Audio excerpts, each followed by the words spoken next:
Okay, today we're going to talk about Frank Gehry, one of my favorite architects. If you've seen any of the buildings he's designed, like the Dancing House in Prague, you'll know why. It's a wonderful, colorful building near the river. Many tourists go to see it.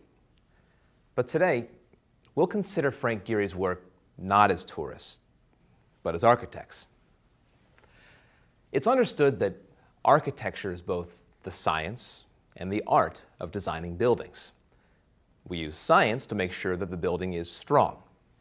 And we use art because we want the building to be beautiful. In other words, we think about the aesthetics or artistic value of the building.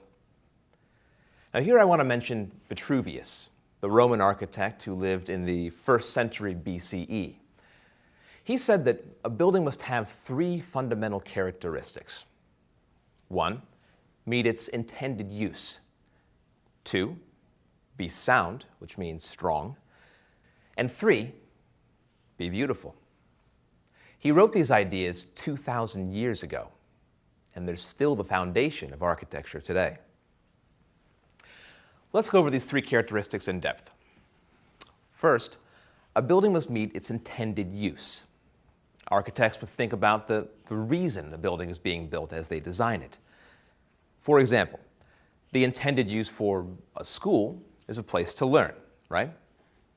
Here, architects must ask themselves, what type of design is best for both students and teachers? Second, a building must be structurally sound. What do I mean by this? I mean the design must follow these basic principles. Is it safe? Will it last a long time? Will it protect people from bad weather? Architects agree that a building must be able to do all of these things. Third, a building must be beautiful. Now, aesthetics is a harder principle to agree on, and buildings last a long time if they're built properly.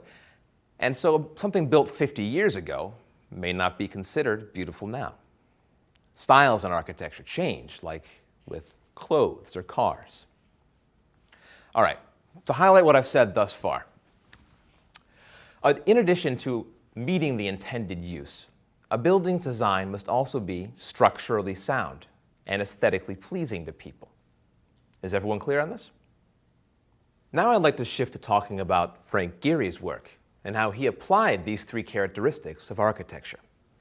Have any of you seen his buildings, like the Walt Disney Concert Hall in Los Angeles or the Fish Dance Restaurant in Kobe, Japan? That looks like a gigantic fish. I see a few hands, great. Then you'll know what I mean when I say his style is very distinct. He was an architectural pioneer who wasn't afraid to try new ideas. His designs are exciting and inspirational because they push us to explore the possibilities. Specifically, how can we describe his style? I can think of 3 words: resourceful, playful, and innovative. It's resourceful because of the building materials. It's playful because of the bright colors and fun designs, like his store in Venice, California with giant binoculars at the entrance. And it's innovative because he said goodbye to traditional architecture and experimented with new ideas. Now let's look at these 3 descriptions one at a time. Resourceful. In the 1970s, Gehry started utilizing simple building materials in his designs, like sheet metal and plywood. In fact, he's famous for using chain link fence, the kind of fence you see around construction sites to keep people out. I'm sure you've all seen it around a building being built. Since he knew the fencing would always be there, he decided to use it in his designs. For example, he designed a mall in California with a huge wall, 6 stories high, covered in chain link fence. He went on to use other materials, of course, but started there. Playful. His designs use bright, bold colors like yellow, orange, blue, and gold. Examples include the EMP Museum in Seattle and the DG Bank building in Germany. And finally, innovative. Many of his buildings don't have straight walls. He uses irregular angles and shapes.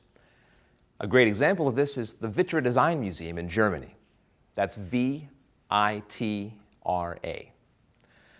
The building looks like it could fall down, to be honest. But of course it won't, because Gehry designed it to be structurally sound. So how did Gehry develop his dynamic style? Up until the early 1970s, he did traditional architecture. However, he didn't feel it allowed him to be creative enough.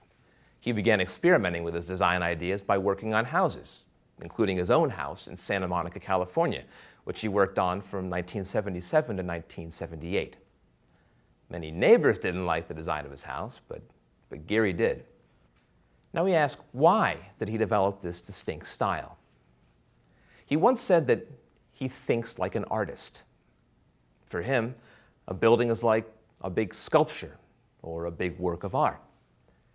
He pushes the limits of what is structurally possible from an engineering standpoint in order to create beautiful buildings. But I want to stress, he's also said that he always keeps in mind that a building is a sculpture that people interact with. If the building doesn't please them as a work of art and meet the intended use, he's failed in his objective. In closing, I want to say that Frank Gehry is a noteworthy architect because his work challenges me and other architects to consider how to use simple materials while designing strong, beautiful, and purposeful structures. Now go build something.